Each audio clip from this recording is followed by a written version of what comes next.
तू एक महान शासक, क्या बोलते कि तू एक महान शासक किसने कहा?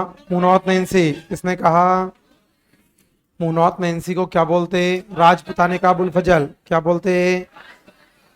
किसने कहा? मुंशीदेव प्रसाद। किसने कहा? मुंशीदेव प्रसाद कहाँ का था? जयपुर। कहाँ का? मुनौत नैंसी की कितनी रचना? दो। कितनी? मुनौत नैंसी किसका दीवान था? जसवंत सिंह। किसका? रचना कितनी? दो। कितनी? नंबर एक मारवाड़ा परगनारी बिगत, नंबर एक।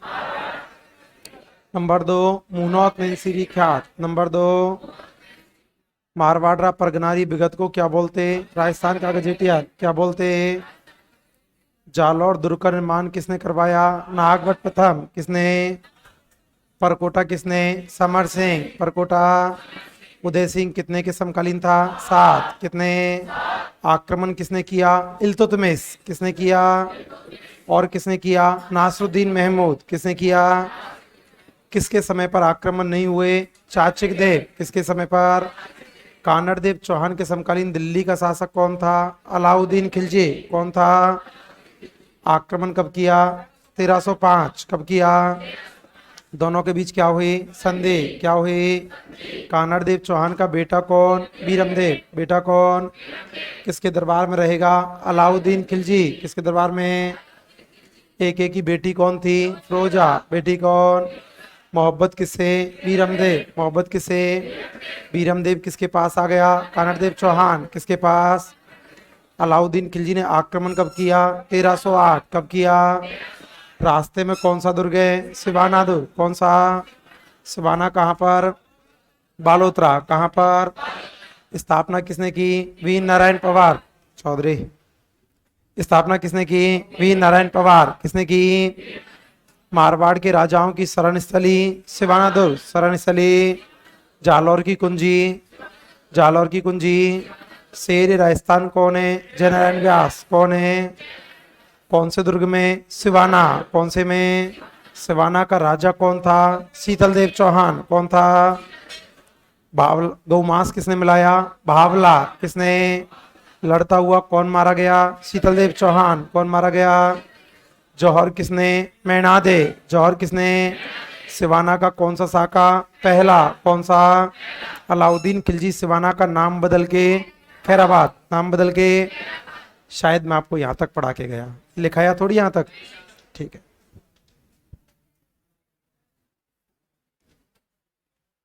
बात कोई नहीं, अभी लिखेंगे नहीं, पहले पढ़ेंगे। बात चल रही थी अलाउद्दीन खिलजी। अलाउद्दीन खिलजी का टारगेट क्या सिवाना था? तो टारगेट क्या था? जालौर। क्या था? और जालौर का राजा था इस समय कानड़ देव चौहान।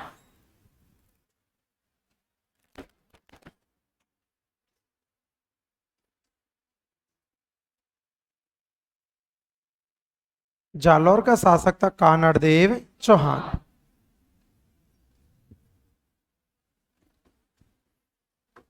कानड़ देव चौहान, कानड़ देव चौहान पर अब आक्रमण कर रहा है अलाउद्दीन खिलजी। कानड़ देव चौहान पर अलाउद्दीन खिलजी ने आक्रमण किया, और अलाउद्दीन खिलजी ने आक्रमण किया था 1311। आक्रमण कब किया था? 1311। कब किया था? जालौर का राजा कौन? कानड़ देव चौहान। जालौर का राजा। आक्रमण किसने? अलाउद्दीन खिलजी। आक्रमण किसने? कब किया था? 1311। कब किया था? और अलाउद्दीन खिलजी ने चारों ओर से कानड़ देव चौहान को घेर लिया। चारों ओर से कानड़ देव चौहान को घेर लिया, लेकिन कानड़ देव चौहान दुर्ग का दरवाजा नहीं खोल रहा। कानड़ देव चौहान दुर्ग का दरवाजा नहीं खोल रहा था, तो कानड़ देव चौहान का एक सेनापति था जिसका नाम था दहिया राजपूत बीका।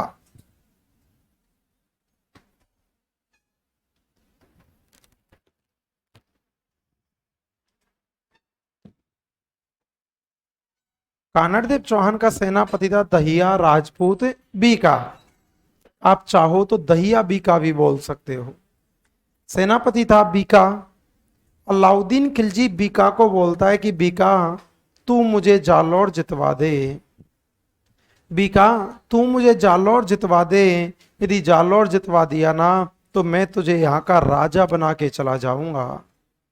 बीका तू मुझे जालौर जितवा दे, यदि तूने मुझे जालौर जितवा दिया तो मैं तुम्हें यहाँ का राजा बना के चला जाऊंगा। बीका ने कहा तुम नहीं बनाते यार, कि पक्का बोल रहा हूं बीका, तुझे तो बना के जाऊंगा। तूने यदि मेरे को जालौर जितवा दिया तो तुझे तो मैं यहाँ का राजा बना के जाऊंगा। बीका ने कहा पक्की बात है ना? कि कतई पक्की बात है। कि सुन तो फिर, तू जालौर दुर्ग को खुलवाने की जरूरत ही नहीं है, जालौर दुर्ग का दरवाजा खुलवाने की जरूरत ही नहीं है। और बीका अलाउद्दीन खिलजी को बोलता है कि अलाउद्दीन खिलजी, ये जालौर दुर्ग है ना, ये चारों ओर से पक्की दीवार से बना हुआ है। अलाउद्दीन खिलजी, ये जालौर का जो दुर्ग है ये चारों ओर से पक्की दीवार से बना हुआ है, एक जगह से ये दुर्ग कच्ची दीवार से है। जालौर का जो दुर्ग है ना चारों ओर से पक्की दीवार से बना हुआ है, एक जगह से कच्ची दीवार से बना हुआ है।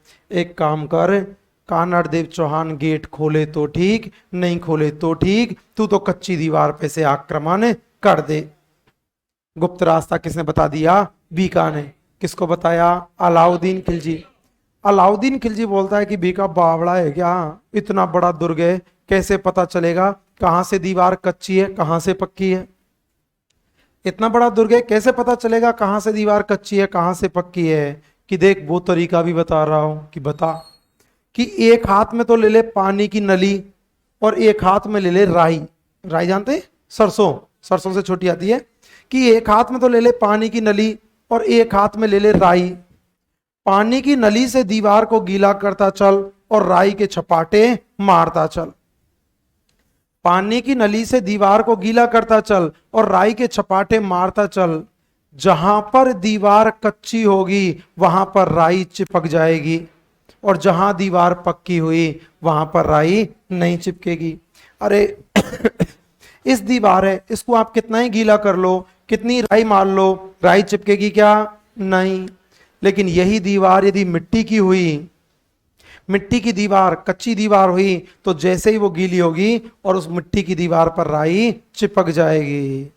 एक ये बोलता है बात तो तेरी सही है। अलाउद्दीन खिलजी फिर पूरे जालौर में आदेश दे देता है कि राई को ले आओ सारी को, कहीं पर जितनी भी राई है ना पूरी राई ले आई जाए। तभी आपने सुना होगा जालौर में एक किंवदंती बन गई थी कि राई के भाव तो रातों रात ही गिया, राई के भाव तो रातों रात ही गिया, क्योंकि अलाउद्दीन खिलजी ने आदेश दे दिए कि पूरे हिंदुस्तान की राई को ले आया जाए। ये बीका गुप्त रास्ता बताने के बाद अपनी पत्नी के पास पहुंच गया। गुप्त रास्ता बताया और अपनी पत्नी के पास पहुंच गया। पत्नी का नाम था हीरादे। गुप्त रास्ता बताने के बाद पत्नी हीरादे के पास पहुंच गया और हीरादे को बोलता है कि हीरादे बस रात रात की बात है, बस रात रात की बात है, कल से तू मेरी रानी और मैं तेरा राजा। हीरादे बोलती है तू ऐसा क्या करके आ गया, ऐसा क्या करके आ गए आप जो एक ही दिन में रानी और राजा की बात कर रहे हैं? तो बीका बताता है कि देखो आज अलाउद्दीन खिलजी आक्रमण कर रहा है कानड़देव चौहान पर, और कानड़देव चौहान पर आक्रमण कर रहा है। कि तुझे कैसे पता कानड़देव पर आक्रमण कर रहा है? कि मैं अलाउद्दीन खिलजी को गुप्त रास्ता बता के आ गया हूं। मैंने अलाउद्दीन खिलजी को गुप्त रास्ता बता दिया है और अलाउद्दीन खिलजी आज आक्रमण करेंगे कानड़देव चौहान पर, कानड़देव चौहान को मारेंगे, मुझे राजा बनाएंगे और मैं राजा बना तू तो ऑटोमेटिक रानी बन जाएगी। हीरादे ने कहा अरे बावले ये क्या किया, अरे बावले ये क्या किया, ये अपने चाचा का नहीं हुआ, अपने चाचा को मार के राजा बना था, ये तुमको राजा नहीं बनाएगा। बीका बोलता है बनाएगा, मेरे से वादा किया है इसने कि अरे तुमसे जैसा वादा किया है ना ऐसे वादे ये न जाने कितनों से कर चुका है और ये तुमको मारेगा, राजा नहीं बनाएगा। बीका बोलता है बनाएगा, मैं राजा बना तू रानी बनेगी, टेंशन मत कर। माफी चाहूंगा, बुरा मत मानना, अक्सर लड़कियों को कुछ नहीं करना पड़ता, पति मास्टर पत्नी मास्टरनी ऑटोमेटिक ही बन जाती है। पति डॉक्टर पत्नी डॉक्टर नहीं, एक जगह जरूर चक्कर पड़ जाता है, पति डाकिया, यहां थोड़ी सी दिक्कत हो जाती है ना। तो राजा बना बीका तो रानी कौन बनेगी? हीरादे। हीरादे ने कहा गलती कर बैठे बीका, ऐसा नहीं होगा, ये ना तो आपको राजा बनाएगा और ये कानड़ देव चौहान के साथ भी गलत हो चुका है। हीरादे ने कहा जा रही हूं मैं कानड़ देव के पास, बता दूंगी उसको सारी घटना। बीका बोलता कोड़े जा रही छे, अंडी ने बैठ जा, नहीं जाने दूंगा, कहां जा रही है? हीरादे ने कहा गलत हो गया साहब। हीरादे ने बीका को कहा चलो सो जाते हैं अपन, और बीका को सुला दिया, और सोते हुए बीका को किसने मार दिया? हीरादे ने। हीरादे ने बीका को मारा और भागकर पहुंच गई थी कानड़ देव चौहान के पास। लेकिन जब तक कानड़ देव के पास पहुंची बहुत देर हो चुकी थी। जब तक कानड़ देव के पास पहुंची बहुत देर हो चुकी थी, और ये कानड़ देव चौहान लड़ते हुए मारे गए। लड़ते हुए कौन मारे गए? कानड़ देव चौहान। कौन मारे गए? कानड़ देव चौहान की पत्नी थी जिसका नाम था जयमल दे। पत्नी कौन थी? जयमल दे। पत्नी कौन? और जयमल दे ने जौहर किया था।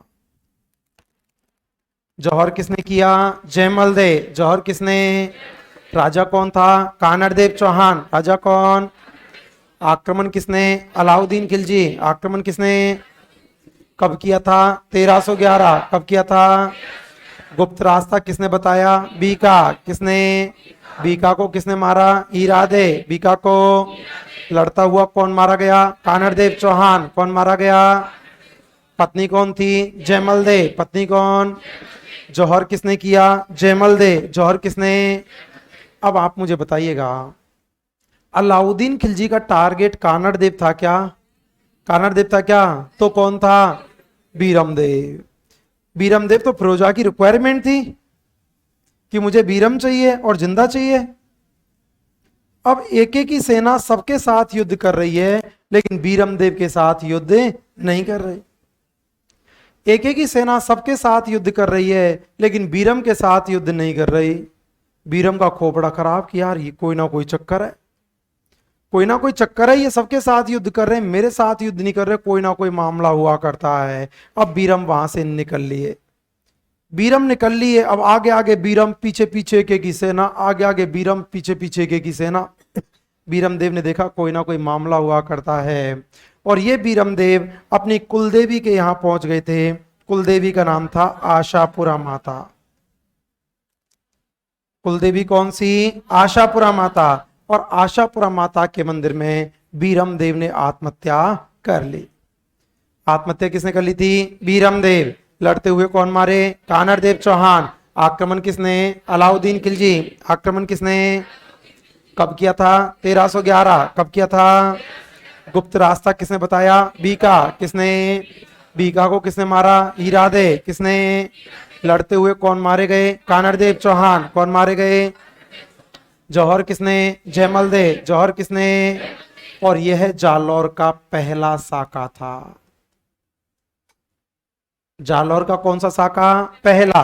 पहला एकमात्र साका हुआ था जालौर के अंदर। पहला साका कब हुआ था? 1311। कब हुआ था? लड़ते हुए कौन मारे गए? कानड़ देव चौहान। कौन मारे गए? जौहर किसने? जयमल दे। जौहर किसने? जालौर का कौन सा साका? पहला। कौन सा? आत्महत्या किसने की? बीरमदेव। किसने की? अब बीरमदेव तो रिक्वायरमेंट थी फिरोजा की। अलाउद्दीन खिलजी की बेटी थी फिरोजा, और ये फिरोजा बीरम से मोहब्बत करती थी। तो फिरोजा की रिक्वायरमेंट थी कि बीरम मुझे जिंदा चाहिए। अब फिरोजा को पत्र लिखा गया कि फिरोजा बीरम तो मारा गया। फिरोजा ने कहा किसने मारा बीरम को? कि अल्लाह की सौ हाथ ही ना लगाए हो, ये तो खुद नहीं आत्महत्या कर ले। फिरोजा बोलती अरे बार, और फिरोजा बोलती है एक काम करो, बीरम की डेड बॉडी को दिल्ली ले आओ। तो कहा जाता है कि फिरोजा की एक धायमा थी जिसका नाम था गुलबहिस्त। फिरोजा की धायमा हुआ करती थी जिनका नाम था गुलबहिस्त, और ये गुलबहिस्त बीरम देव के शव को लेकर दिल्ली जाती है। पूछना है?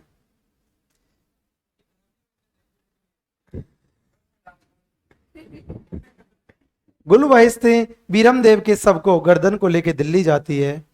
गर्दन को लेके जब दिल्ली पहुंची थी तो फिरोजा बहुत जोर जोर से रो रही थी, मरगो मारो बीरम, मरगो मारो बीरम। तो इसकी एक दोस्त ने बोला कि अरे बीरम मर गया तो क्या हुआ, किसी और से शादी कर लेना। कि नहीं नहीं, मैं तो शादी बीरम से ही करूंगी।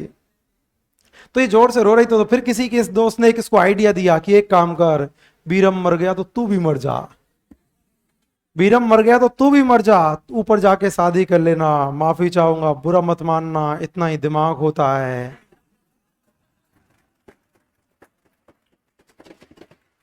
और फिरोजा ने बीरम के, अरे यार, फिरोजा ने बीरम के चक्कर में आत्महत्या कर ली।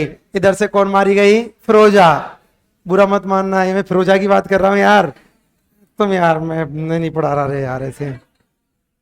आत्महत्या किसने की थी? फिरोजा। किसने की? इधर से कौन मारा गया? बीरम देव। कौन मारा? इधर कौन मारी गई? फिरोजा। कौन मारी गई? आक्रमण किसने? अलाउद्दीन खिलजी। किसने? कब किया था? 1311। कब किया था? लड़ता हुआ कौन मारा? कौन मारा? जौहर। किसने? जयमल दे। जौहर किसने? कौन सा साका? पहला। कौन सा? और ये अलाउद्दीन खिलजी जालौर का नाम बदल के कर गया था जलालाबाद। जालौर का नाम बदल के क्या कर गया? जलालाबाद। नाम बदल के।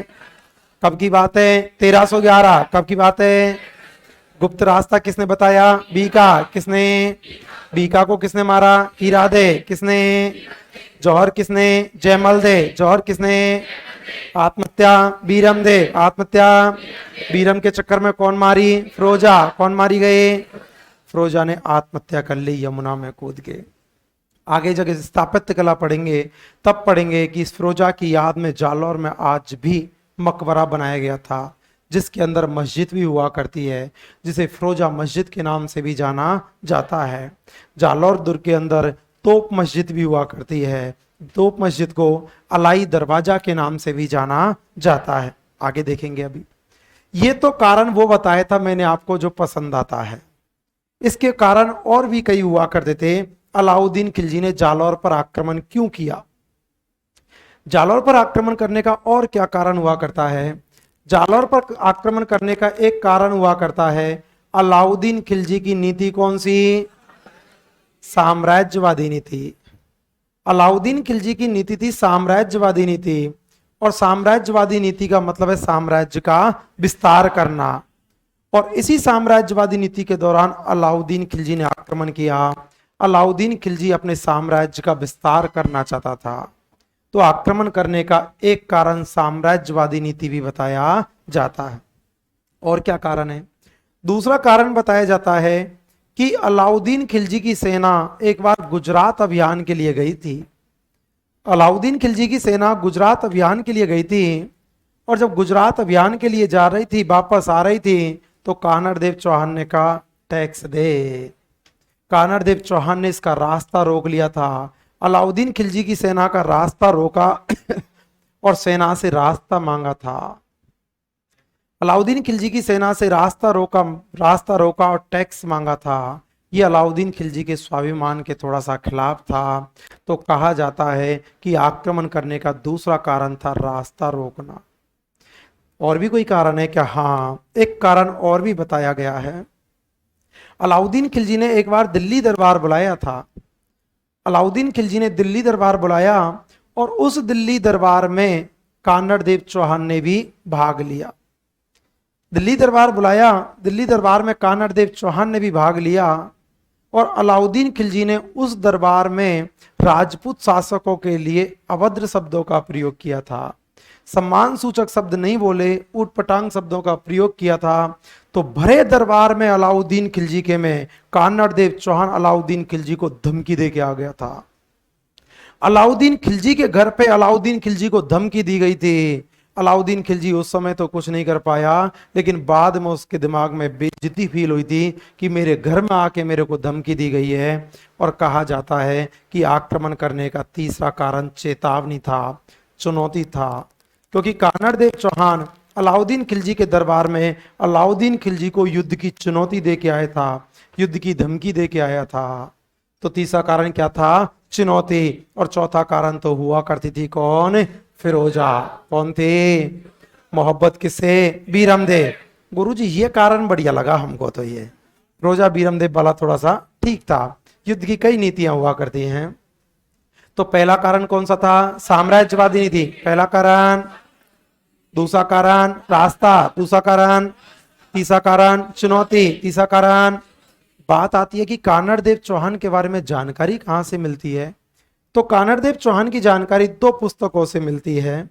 पहली पुस्तक है कानड़देव प्रबंध।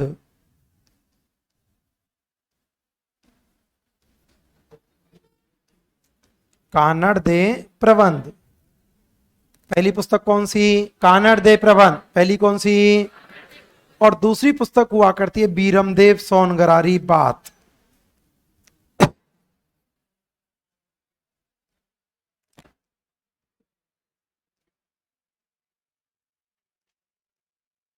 बीरमदेव सोनगरारी बात। जानकारी कितनी पुस्तकों में मिलती? दो। कितनी? नंबर एक कानड़देव प्रबंध, नंबर एक। नंबर दो बीरमदेव सोनगरारी बात, नंबर दो। जानकारी कितनी पुस्तकों में? दो। कितनी? नंबर एक कानड़देव प्रबंध, नंबर एक। नंबर दो बीरमदेव सोनगरारी बात, नंबर दो। और इनके लेखक हुआ करते थे पद्मनाभ। लेखक कौन थे? पद्मनाभ। कौन थे? इस पद्मनाभ का नाम तो पहले भी सुना है क्या? कहां पे सुना? Very good. कला और साहित्य विभाग। कला और साहित्य विभाग कहां पर? अजमेर। कहां पर? जिसका अध्यक्ष कौन था? पद्मनाभ। लेकिन ये और वो दोनों पद्मनाभ अलग अलग हैं। वो पद्मनाभ अलग हैं और ये पद्मनाभ अलग है।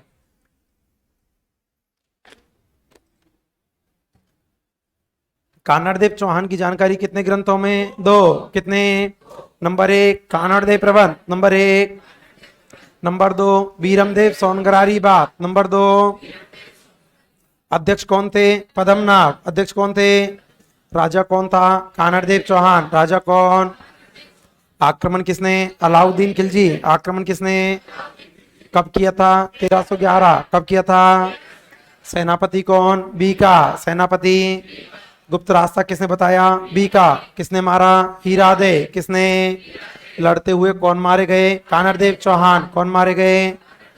पत्नी कौन? जयमल दे। पत्नी कौन? जालौर का कौन सा साका? पहला। कौन सा? कब हुआ था? 1301, 1311। जालौर का नाम बदल के पहला कारण क्या था? साम्राज्यवादी नीति, पहला कारण। दूसरा कारण रास्ता, दूसरा कारण। तीसरा कारण चुनौती, तीसरा कारण। चौथा कारण जानकारी कितनी पुस्तक? दो। कितनी? नंबर एक कानड़देव प्रबंध, नंबर एक। नंबर दो बीरमदेव सोनगरारी बात, नंबर दो। जालौर का शासक कौन था? कानड़देव चौहान। कौन था? दिल्ली का कौन? अलाउद्दीन खिलजी। दिल्ली का कौन? आक्रमण कब किया? 1311। कब किया? गुप्त रास्ता किसने बताया? बीका। किसने? बीका को किसने मारा? हीरादे। किसने? लड़ते हुए कौन मारे गए? कानड़देव चौहान। कौन मारे गए? जौहर किसने? जयमल दे। जौहर किसने?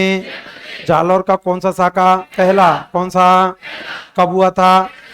कब हुआ था? जालौर का नाम बदल के जानकारी कितने ग्रंथों में? कितने? नंबर एक कानड़देव प्रबंध, नंबर एक। नंबर दो बीरमदेव सोनगरारी बात, नंबर दो। लेखक कौन थे? पद्मनाभ। लेखक कौन? आक्रमण करने का पहला कारण। दूसरा कारण। दूसरा कारण। तीसरा कारण। चौथा कारण फिरोजा। चौथा कारण लिखो एक बार।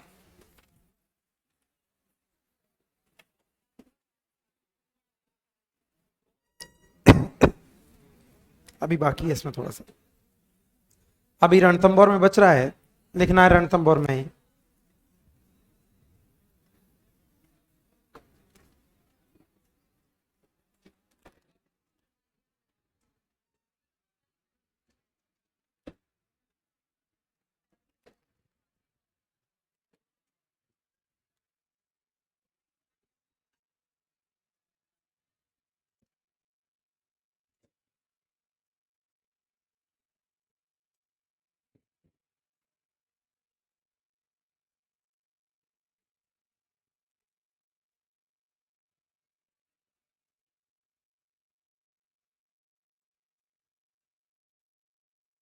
आज पहली क्लास है किसी की, फर्स्ट डे किस किस का है?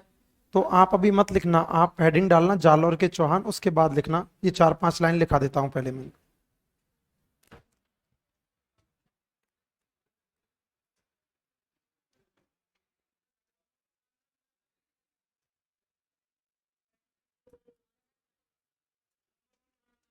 रणतेपुर, रणतेपुर, सही है।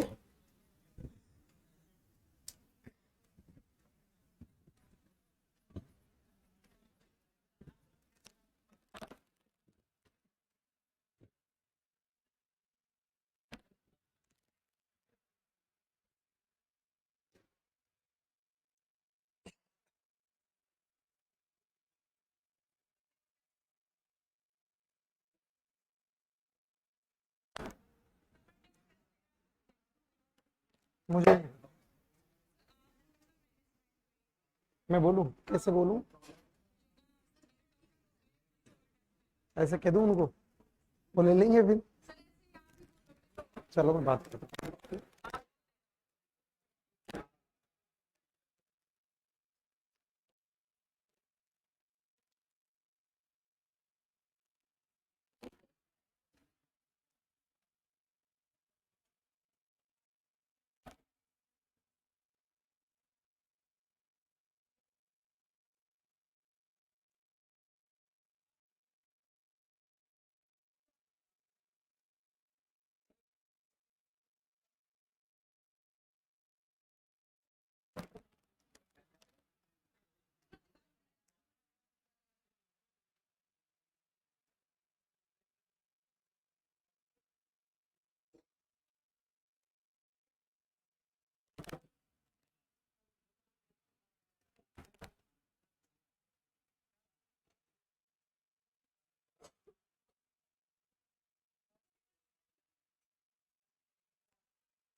अमर सिंह एक ही हुआ है मेवाड़ में।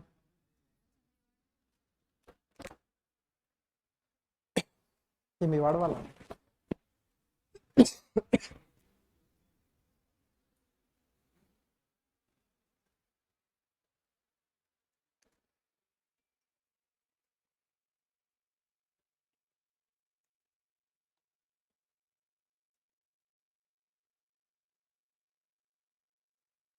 तू उधर ही बैठ जाना, बहुत धीरे लिखेगी वरना। हाँ, थोड़े से खिसक जाओ ना।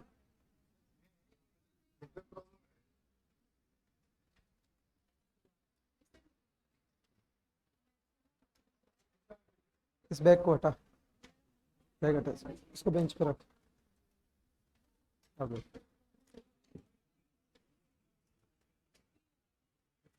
जिनकी आज पहली क्लास है वो अब यहाँ से लिखना शुरू करो, हेडिंग डालो जालौर के चौहान।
जी।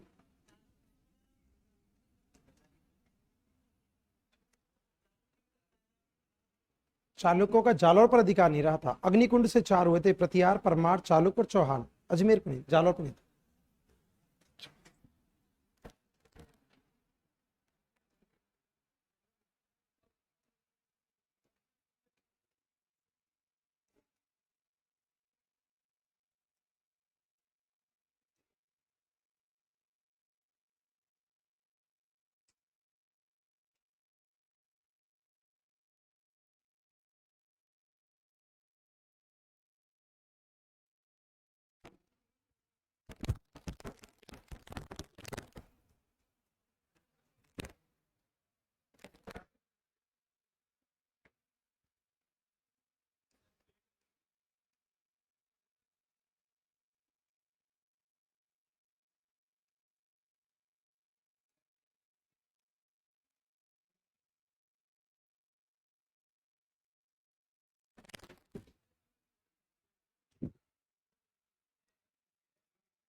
Good morning Dilip ji.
जल्दी कर, तो बहुत धीरे लिखता है ऐसे।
में तो है क्या?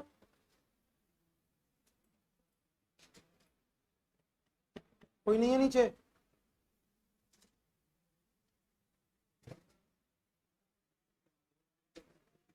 ये संस्कार दिए क्या घर वालों ने?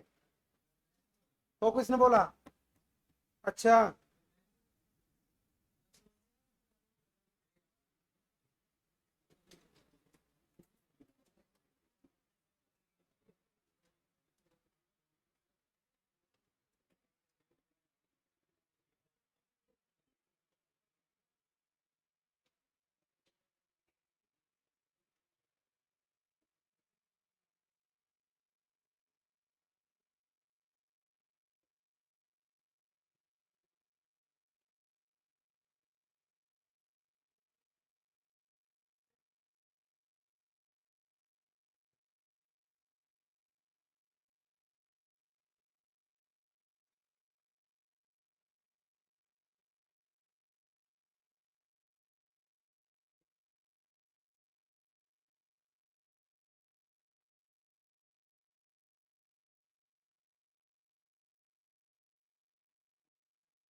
आगे आएंगे अभी।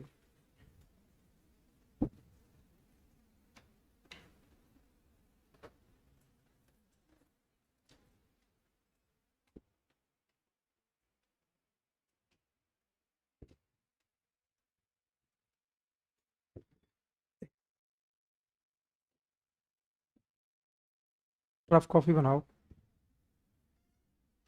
रफ कॉफी बनाओ, रफ लेके आया करो यहाँ।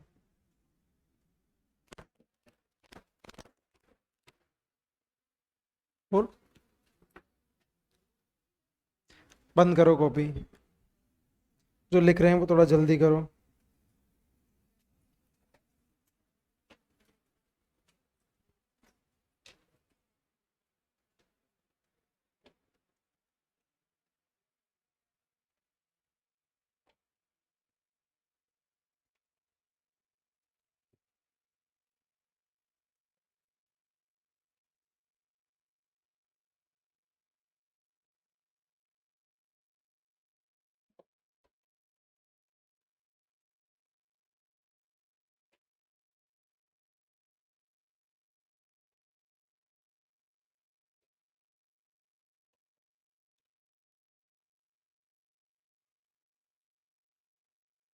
क्या हो गया?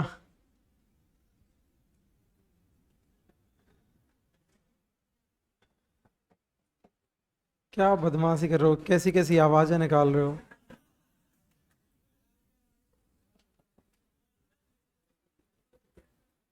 बहुत छोटे हो रहे यार। एक तो जो भी था इस कोने में से ध्यान रखना, यदि स्वाभिमान पे बात आई अपन बैच छोड़ देंगे बीच में, किसी और से ही पढ़ना होगा। सम्मान पे मैंने आज तक आपको कभी भी स्टूडेंट की तरह बिहेव नहीं किया है, लेकिन ऐसा नहीं कि आपको सम्मान दे रहे हैं तो हम कमजोर हैं। आपको सम्मान देना हमने उचित समझा, लेकिन आप यदि सम्मान का दुरुपयोग करोगे तो नुकसान आपका ही है, हमारा कोई नुकसान नहीं। आराम से मेरे बारे में पूछ लेना आप लोग। 101% स्टूडेंट को आत्मीयता के साथ रखता हूं, लेकिन दिक्कत आती है तो अपन आपको एक भी बार ये नहीं बोलेंगे कि आपने क्या किया क्या नहीं किया, क्योंकि आपसे बोलने का अधिकार उस दिन ख़त्म हो जाएगा। और हमारे फिर आप पढ़ना, आपकी ज़िंदगी भली और आप भले फिर, क्योंकि कई जगह ऐसी होती हैं जहाँ पर पढ़ाने की आवश्यकता नहीं होती, माँ बाप के संस्कार की आवश्यकता होती है। क्योंकि कई चीज़ें पढ़ाई नहीं जाती, कई चीज़ें खून में होती हैं, वो इंसान के संस्कारों में होती हैं। और इससे फिर ये पता चलेगा कि आपके गार्जियंस का कैसा संस्कार रहा होगा, आपकी माँ का दूध कैसा रहा होगा। वो आपके ऊपर डिपेंड करता है कि आप अपने माँ के दूध को किस प्रकार से जाहिर करते हो। देखिएगा, मैंने आपको चौहान बताए थे,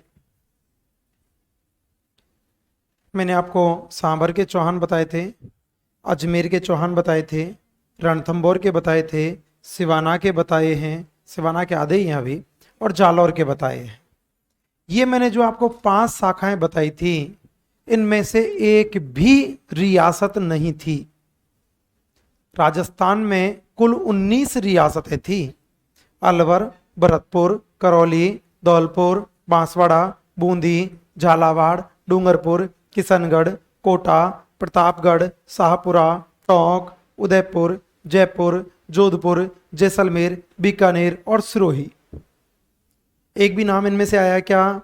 क्योंकि ये एक भी रियासत नहीं थी, ये वो जगह थी जहां पर चौहानों का बना रियासतों के भी अधिकार हुआ करता था। क्या इसके अलावा भी हैं? हाँ, इसके अलावा कोटा रियासत में चौहान थे, बूंदी में चौहान थे, झालावाड़ में भी झाला शाखा थी, और सिरोही में चौहानों की देवड़ा शाखा थी। यहां पर भी चौहान थे, लेकिन यहां पर जो चौहान थे ना, वो रियासतों के राजा थे, और यहां पे थे वो बगैर रियासतों के थे। तो अब अपन पढ़ते हैं रियासतों के राजवंश। और रियासतों की बात करें ना, सब कुछ पढ़ना है साहब, कुछ भी नहीं छोड़ना। सारी की सारी रियासतें और सारी की सारी रियासतों के शासक जो एग्जाम की दृष्टि से अपने आप में इंपॉर्टेंस हैं वो पढ़ने हैं। और आपने रियासतों की बात चली होगी तो सबसे पहले आपने नाम सुना होगा मेवाड़ का। रियासतों की बात चलती है तो रियासतों में पहला स्थान आता है मेवाड़ का। क्यों? गौरवान्वित तो सारे ही रियासतें थी, लेकिन मेवाड़ प्राचीन रियासत थी, पुरानी थी, और जो जितना पुराना होता है सम्मान की दृष्टि से भी वो उतना ही आगे रहेगा। तो मेवाड़ राजस्थान की सबसे प्राचीन रियासत थी। राजस्थान में 19 रियासतों में सबसे प्राचीन थी मेवाड़, सबसे बड़ी थी मारवाड़, सबसे छोटी थी शाहपुरा, सबसे नवीन थी झालावाड़। सर अब ये दो क्वेश्चन परेशान करते हैं, बड़ी और छोटी। अब बड़ी और छोटी दो प्रकार से होती है, एक तो जनसंख्या की दृष्टि से भी होती है और एक क्षेत्रफल की दृष्टि से भी होती है। तो मारवाड़ जो बड़ी रियासत थी वो क्षेत्रफल की दृष्टि से थी, जनसंख्या की दृष्टि से सबसे बड़ी रियासत थी जयपुर। जबकि सबसे छोटी की बात करें तो शाहपुरा क्षेत्रफल की दृष्टि से भी सबसे छोटी थी और जनसंख्या की दृष्टि से भी सबसे छोटी हुआ करती थी। तो अपन बात करते हैं सबसे पहले मेवाड़ की। तो सर क्या और चौहान जो है कोटा, बूंदी, झालावाड़, सिरोही, उनको नहीं पढ़ेंगे? पढ़ने हैं। तो उनको कब पढ़ेंगे? अब रियासतें शुरू हो रही हैं, रियासतें जैसे जैसे आगे बढ़ती जाएंगी अपने आप आते हुए जाएंगे। और रियासतों में राजस्थान की सबसे प्राचीन रियासत थी मेवाड़। मेवाड़ का इतिहास।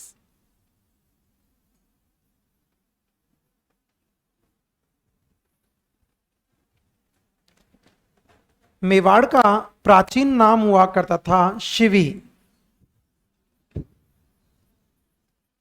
मेवाड़ का प्राचीन नाम था शिवी, प्रागवाट,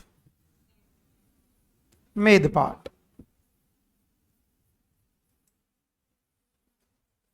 मेवाड़ का प्राचीन नाम था शिवी, प्रागवाट, मेदपाट। मेवाड़ का प्राचीन नाम शिवी, प्रागवाट, मेदपाट।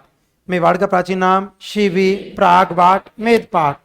और ये शिवी, प्रागवाट, मेदपाट एक जनपद था। शिवी, प्रागवाट, मेदपाट क्या था? ये जनपद। मेवाड़ का प्राचीन नाम शिवी, प्रागवाट, मेदपाट। मेवाड़ का प्राचीन नाम शिवी, प्रागवाट, मेदपाट। मेवाड़ का प्राचीन नाम क्या था? ये जनपद। क्या था? जिस शिवी जनपद की राजधानी थी मध्यमिका।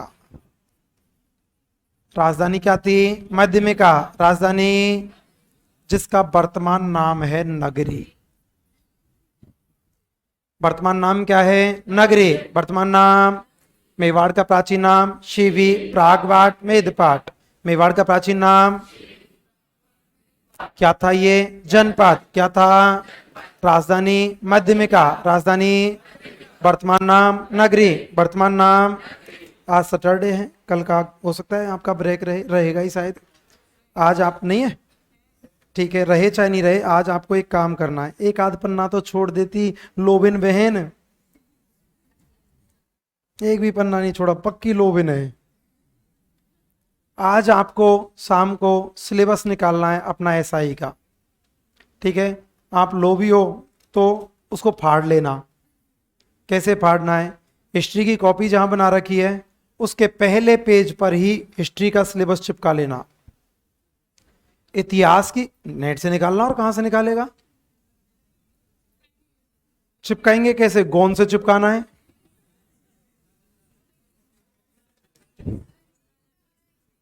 हिंदी में नहीं आ रहा, इंग्लिश में इतनी तो आती होगी इंग्लिश, या कतई नहीं आती है ना? तो वो आपको लेना है और मेन पृष्ठ पे चिपका लेना है। किसी भी एग्जाम की तैयारी करने के लिए सबसे पहले उसका सिलेबस होना जरूरी है। सबसे पहले पता होना चाहिए कि हमारा क्राइटेरिया क्या है, कहां तक पढ़ना है, क्या नहीं पढ़ना। दूर में लट्टे देते चल रहे हैं, पढ़ते जा रहे हैं, पढ़ते जा रहे हैं, पता चला कि वो हमारे सिलेबस में ही नहीं है। तो सबसे पहले सिलेबस लेना, सिलेबस को मेन पृष्ठ पे चिपकाना। और ये लोभ मत करना, एक हाईलाइटर खरीदना, पीले रंग का, हरे रंग का। जो चीज जितनी सुंदर होगी ना वो इतनी डेवलप करेगी आपको। और जो टॉपिक पूरा हो जाए ना उसको हाईलाइट कर देना, ये टॉपिक हो गया मेरा। जो टॉपिक हो जाए उसको हाईलाइट कर देना। मेरे सब्जेक्ट की बात बता रहा हूं, जो टॉपिक हाईलाइट हो जाएगा ना वो आपको कॉन्फिडेंस देगा कि मैं इसे पास कर सकता हूं। और जब आधे हाईलाइट हो जाएंगे ना उसके बाद आपकी अंदर से खुद की आवाज आएगी कि मेरा हो जाएगा। खुद को कॉन्फिडेंस आने लगेगा कि मेरा सिलेक्शन हो सकता है, मेरा आधा सिलेबस पता हो गए पूरा हो गया है। कई बार क्या होता है, पता ही नहीं होता, पढ़ते जा रहे हैं, कोई लेना देना ही नहीं निकलता। सिलेबस कितना हो गया, कितना नहीं हुआ, क्या नहीं हुआ, कोई पता ही नहीं है अपन को। अपन के पास कोई योजना ही नहीं है। और जब इंसान के पास योजना नहीं होती ना, वादा है मेरा सफल नहीं हो सकता। सफल होने के लिए सबसे पहले योजना का होना जरूरी है, सिस्टम का होना जरूरी है। एक टॉपिक हुआ पूरा, खुद को लगेगा कि हाँ मेरा सिलेबस बढ़ रहा है। दूसरा हुआ पूरा पॉजिटिव, एक तो होता है सकारात्मक और एक होता है नकारात्मक। जैसे ही आगे की ओर बढ़ते जाओगे आपके दिमाग में एक सकारात्मक विचार आएंगे कि मैं आगे की ओर बढ़ रहा हूं, खुद को पॉजिटिविटी आएगी। एक पढ़ लिए, चौहान पढ़ लिए, अजमेर पढ़ लिया, सांबर पढ़ लिया, रणथंभौर पढ़ लिया, लेना देना ही नहीं है, पता ही नहीं है कहां तक पहुंच गए, कहां तक नहीं पहुंचे। अपने लक्ष्य का पता नहीं, लक्ष्य के रास्ते का पता नहीं, चल रहे हैं, चलते जा रहे हैं, यूं ही चलते जा रहे हैं, गलत होगा। सबसे पहले सिलेबस, उसमें हाईलाइट करते चलिएगा। एक टॉपिक, दो टॉपिक, तीन टॉपिक, 7, 8, 10 टॉपिक हो गए। एक सब्जेक्ट जब कवर होने लगेगा ना खुद को लगेगा कि मेरा एक सब्जेक्ट पूरा हो गया है, दूसरे की ओर बढ़ेंगे। और योजना नहीं हुई तो बहुत मुश्किल है साहब किसी भी काम को करना। कौरव और पांडवों के बीच महाभारत हुई थी। पांडव मात्र 5 थे और कौरव बहुत सारे थे। 100 तो भाई थे शायद वो ना, और उनके पास बहुत बलशाली लोग थे। भीष्म पितामह, गुरु द्रोण, अश्वत्थामा, कर्ण, जिसका मुकाबला ही नहीं साहब। ऐसे ऐसे लोग हुआ करते थे। और ऐसे लोग होने के बावजूद भी कौरव हार गए और पांडव जीत गए। मैं एक पात्र का उदाहरण देता हूं उनमें से, क्योंकि कौरवों के पास योजना नहीं थी और पांडवों के पास योजना थी। पांडवों की योजना बहुत अच्छी थी। पांडवों के साथ भगवान कृष्ण थे और भगवान कृष्ण के पास योजना बहुत अच्छी थी, सिस्टम बहुत अच्छा था। बाकी बिना सिस्टम के ये जिंदगी भर भीष्म पितामह को नहीं मार सकते, जिसके पास इच्छा मृत्यु का वरदान था, जिस दिन चाहता उस दिन मरता। गुरु द्रोण के सामने हथियार उठाने की हिम्मत नहीं इनके। कर्ण के सामने कहीं नहीं अड़ता अर्जुन, अर्जुन को भगा भगा के मारता वो। जहां मर्जी होती ना वहां मारता अर्जुन को। एक बार की घटना है, अर्जुन ने महाभारत के अंदर गांडीव खींचा, कर्ण को जोर से मारा, कर्ण का रथ 15-20 हाथ पीछे चला गया। झट से कर्ण ने तीर खींचा, जोर से मारा, अर्जुन का रथ 2 हाथ पीछे खिसका। अर्जुन घमंड के मारे चोर, माधव देख मैंने कर्ण का रथ 15 हाथ पीछे खिसका दिया और कर्ण के तीर से मेरा रथ मात्र 2 हाथ पीछे खिसका है। भगवान कृष्ण का 2 दंगों कनपटी है, पीछे खिसका है। गलत फहमी और घमंड निकाल देना चाहिए आदमी को। तेरे रथ पे खुद माधव बैठा हुआ है, भगवान कृष्ण खुद तेरे रथ के सारथी हुआ करते हैं। हनुमान जी तेरे रथ के दाईं ओर बैठा हुआ है, भगवान शिव का प्रतंचा तेरे रथ के बाईं ओर लगी हुई है। और जब तेरा रथ 2 हाथ पीछे खिसका दिया, एक बार उतर के देखने दे, तेरा भूत निकाल देगा। 2 हाथ पीछे खिसका दिया, इसलिए घमंड नहीं करना चाहिए, गलत फहमी नहीं लानी चाहिए दिमाग में। गांव में बोलते हैं कुत्ता पालना बिल्ली पालना, गलत फहमी मत पालना। कौरवों के पास योजना नहीं थी, पांडवों के पास योजना थी। पांडवों के पास भगवान कृष्ण है। मैं एक पात्र का उदाहरण देता हूं। गुरु का नाम था गुरु द्रोण। गुरु द्रोण को मारना दुनिया में बहुत मुश्किल था। और गुरु द्रोण का बेटा था जिसका नाम था अश्वत्थामा। अश्वत्थामा आज तक अमर है, उसको कोई मार नहीं पाया, उसको मार नहीं सकते, 5 पांडव मिलके नहीं मार सकते, भगवान कृष्ण भी उसके ऊपर नहीं चला सकते। और गुरु द्रोण ने वचन दे दिया था कि गुरु द्रोण जब तक हथियार चलाएगा तब तक उसका बेटा जिंदा रहेगा। यदि बेटे को नहीं मार पाए ना दोनों बाप बेटे साथ में युद्ध करेंगे, गुरु द्रोण हथियार नहीं छोड़ेगा। भगवान कृष्ण टेंशन में कि गुरु द्रोण ने हथियार नहीं छोड़ा ना, पांडव 18 दिन में तो क्या 18 महीने में भी नहीं जीत पाएंगे। गुरु द्रोण का हथियार छोड़ना बहुत जरूरी। तो भगवान कृष्ण ने फिर योजना बनाई, सिस्टम बनाया कि गुरु द्रोण से हथियार अपन किस प्रकार से छुड़वा सकते हैं। तो कौरवों के पास दो लोग थे, एक तो था अश्वत्थामा द्रोण का बेटा, और एक था अश्वत्थामा हाथी। कौरवों के पास एक अश्वत्थामा हाथी नाम का भी व्यक्ति था। कर्ण ने कहा, हाथी का नाम था अश्वत्थामा। भगवान कृष्ण ने योजना बनाई कि आज दोनों अश्वत्थामाओं से एक साथ युद्ध करेंगे। अब योजना बनाई है और उसको फॉलो कर रहे हैं भगवान कृष्ण ने कि आज दोनों अश्वत्थामाओं से एक साथ युद्ध किया जाएगा। अश्वत्थामा हाथी के लिए तो कहा था भीम को कि भीम आज तू अश्वत्थामा हाथी से युद्ध करेगा, और अर्जुन को कहा था कि अर्जुन आज तू अश्वत्थामा इंसान से, द्रोण के बेटे से युद्ध करेगा। अर्जुन ने कहा ठीक है माधव, ठोक दूंगा अश्वत्थामा को। भगवान कृष्ण का जितना बोल रहा हूं ना उतना कर, दिमाग मत लगा, ठोक दूंगा। तू आज तो क्या 7 जन्म में नहीं मार सकता, इसको गलतफहमी निकाल देना। जितना बोल रहा हूं उतना काम करना है। कि ठीक है माधव, जो आप कहेंगे वही कर लूंगा। कि सोन, अश्वत्थामा के साथ युद्ध करना है, और अश्वत्थामा के साथ युद्ध करके मारने की कोशिश मत करना।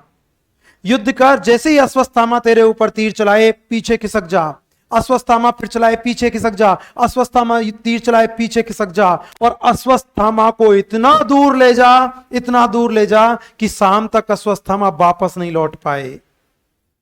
मारने की कोशिश मत करना, अश्वत्थामा को इतना दूर ले जा कि अश्वत्थामा वापस नहीं लौट पाए। अर्जुन ने कहा ठीक है गुरुदेव, अश्वत्थामा को ले जाऊंगा मैं।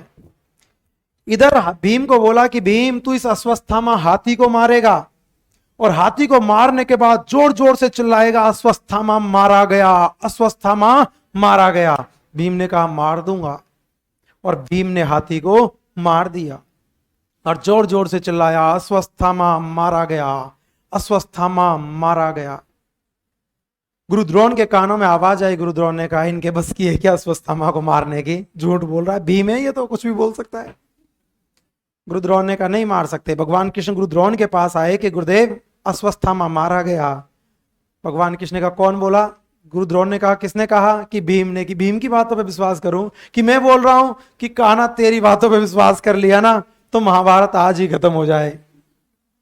तुम्हारी बातों में तो तुम तो छली आओ, तुम तो छल सकते हो मेरे को कभी भी, मैं तुम्हारी बातों पे विश्वास नहीं करूंगा। कि तो आप बताओ किसकी बातों पे विश्वास करोगे? कि मैं विश्वास करूंगा युधिष्ठिर की बातों पे।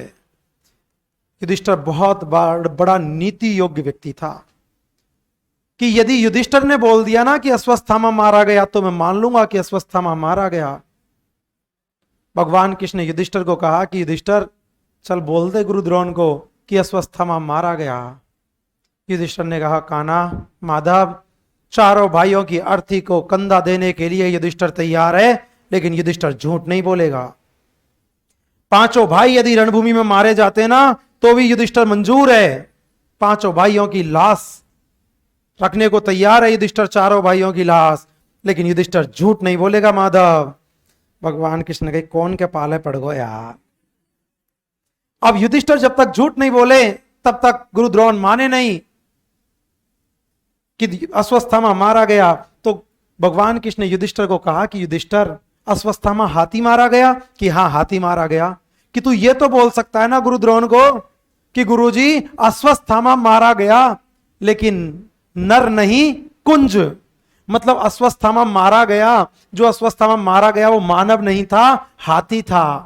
कि ये तो बोल दूंगा, इसमें तो झूठ ही नहीं है, ये तो सच बात है। कि चल ऐसे ही बोलना है, एक शब्द भी इधर उधर नहीं हो जाए, ऐसे कैसे बोलना है कि अश्वत्थामा मारा गया नर नहीं कुंज। कि ये तो बोल दूंगा, इसमें तो कोई झूठ की बात है ही नहीं। युधिष्ठिर पहुंच गया।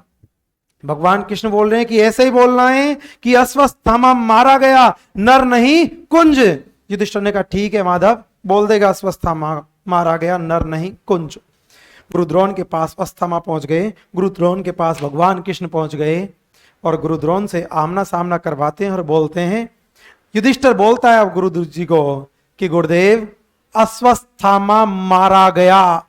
अब बोलने वाला था कि नर नहीं कुंज, इतने में भगवान कृष्ण ने शंख उठाया और जोर से तू, इतनी जोर से शंख बजाया कि नर नहीं कुंज की आवाज गुरु द्रोण के पास पहुंचने भी नहीं दी। गुरु द्रोण सिर्फ इतना ही सुन पाए थे कि अश्वत्थामा मारा गया, नर नहीं कुंज की आवाज गुरु द्रोण के पास पहुंचने नहीं दी, इतनी तेज शंख बजा दिया। इधर गुरु द्रोण के कानों में आवाज पहुंची कि अश्वत्थामा मारा गया।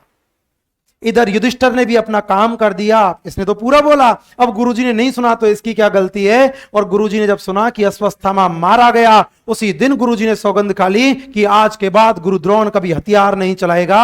और इस प्रकार से गुरु द्रोण से हथियार छुड़वाए गए थे। ये भगवान कृष्ण की योजना थी और इसलिए पांडव जीत गए, वरना पांडव जीत नहीं पाते साहब। इसलिए कहा जाता है कि इंसान की योजना अच्छी होनी चाहिए, हार्ड वर्क करने से आदमी सफल नहीं होता। मंडे को बात करेंगे इस बारे में।